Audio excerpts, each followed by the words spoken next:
Sebab technician kita memang pakar dalam mencari leaking dan juga pakar dalam mencari bunyian-bunyian pada kereta.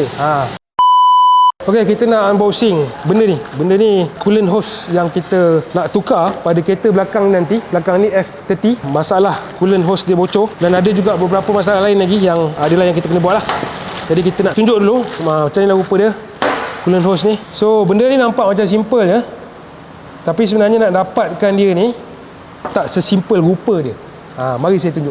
Okey, sekarang kita berada dekat bawah enjin ni, bawah F30 ni. Kita dah turunkan dia punya subframe. Depan saya ni subframe dia, kita punya technician dah turunkan subframe ni. Subframe ni kita terpaksa turun sebab kita nak dapatkan yang pertama dia punya oil sump dan yang kedua dia punya hose coolant yang bocor tadi itulah. Kedudukan dia dekat atas ni. Jadi sebab itu kenapa kita kena turunkan subframe ni untuk memudahkan kerja lah. Dan tebung ni pun nanti akan kita keluarkan juga sebab skru dia semua dekat atas. Jadi memang susah nak access kalau kita tak keluarkan subframe dan juga dia punya tebung lah. Dan alang-alang kita dah turunkan subframe ni untuk kita tukar hose tu. Kita akan tukar juga dia punya oil sump ni.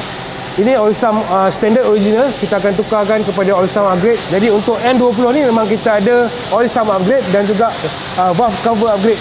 Memang khas itu N20. Okey, jadi untuk korang yang berada dekat luar sana tu yang ada masalah leaking, tapi korang tak tahu leaking korang dekat mana, korang hantarlah kereta tu ke sini, ke Transporter Automotive ni, biar kita punya technician yang check.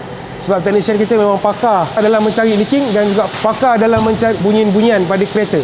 Jadi kalau korang ada masalah yang saya sebutkan tadi tu, boleh datang ke Transporter Automotive. Kita berada dekat stesen 16 Shah Alam. Kita buka hari-hari kecuali hari Jumaat. Sebab hari Jumaat kita cuti. Dan kalau korang ada sebarang masalah ataupun pertanyaan, nak minta quotation ke, nak minta nasihat ke apa, kau boleh klik link di bio dan kita jumpa dalam video seterusnya. Bye bye.